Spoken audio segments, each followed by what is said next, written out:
ಸಮುವೇಲನ ಗ್ರಂಥದಿಂದ ವಾಚನ. ಅಧ್ಯಾಯ 5. ದೇವರ ಮಂಜೂಷ ಫಿಲಿಸ್ಟಿಯರಿಗೆ ಮಾರಕ. ಫಿಲಿಸ್ಟಿಯರು ದೇವರ ಮಂಜೂಷವನ್ನು ಎಬೇನೆಜೆರಿನಿಂದ ಅಷ್ಟೋದಿನಲ್ಲಿರುವ ದಾಗೋನನ ಗುಡಿಗೆ ಒಯ್ದರು. ಅಲ್ಲಿ ಅದನ್ನು ದಾಗೋನನ ಮಗ್ಗುಲಲ್ಲಿ ಇಟ್ಟರು.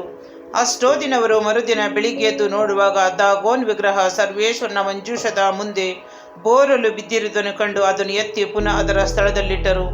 ಮಾರನೇ ದಿನ ಬೆಳಿಗ್ಗೆ ನೋಡುವಾಗ ದಾಗೋನನ ತಲೆ ಮತ್ತು ಕೈಗಳು ಮುರಿದು ಹೊಸ್ತಿಲಿನ ಮೇಲೆ ಬಿದ್ದಿದ್ದವು. ಮುಂಡ ಮಾತ್ರ ಸರ್ವೇಶ್ವರನ ಮಂಜೂಷದ ಮುಂದೆ ಬಿದ್ದಿತ್ತು.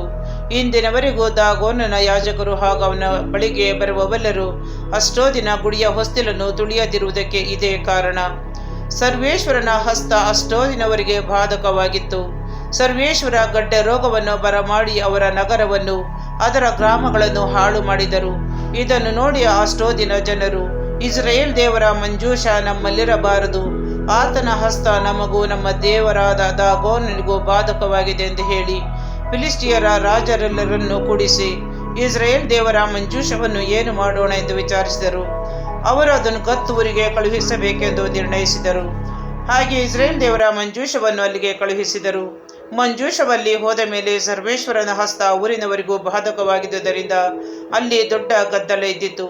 ಸರ್ವೇಶ್ವರ ಊರಿನ ಚಿಕ್ಕವರನ್ನು ದೊಡ್ಡವರಲ್ಲೂ ಗಡ್ಡೆಗಳನ್ನು ಬರಮಾಡಿದರು. ಆದುದರಿಂದ ಅವರು ದೇವರ ಮಂಜೂಷವನ್ನು ಎಕ್ರೋನಿಗೆ ಕಳುಹಿಸಿದರು.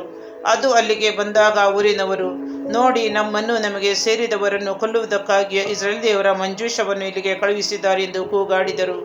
ದೇವರ ಹಸ್ತ ಅವರಿಗೂ ಬಾಧಕವಾಗಿದ್ದುದರಿಂದ ಅವರಿಗೆ ಮರಣ ಭಯ ಉಂಟಾಯಿತು. ಆದರೆ ಫಿಲಿಸ್ಟಿಯ ರಾಜರೆಲ್ಲರನ್ನು ಕೂಡಿಸಿ, ಇಸ್ರಾಯೇಲ್ ದೇವರ ಮಂಜೂಷದಿಂದ ನಮಗೂ ನಮ್ಮ ಜನರಿಗೂ ಮರಣ ಉಂಟಾಗದ ಹಾಗೆ ಅದನ್ನು ಅದರ ಸ್ಥಳಕ್ಕೆ ಕಳುಹಿಸಿ ಬಿಡಿ ಎಂದು ಹೇಳಿಕೊಂಡರು. ಉಳಿದ ಜನರಿಗೂ ಗಡ್ಡೆ ರೋಗ ಬಂದಿತ್ತು. ಪಟ್ಟಣದ ಗೋಳಾಟ ಗಗನಕ್ಕೇರಿತ್ತು.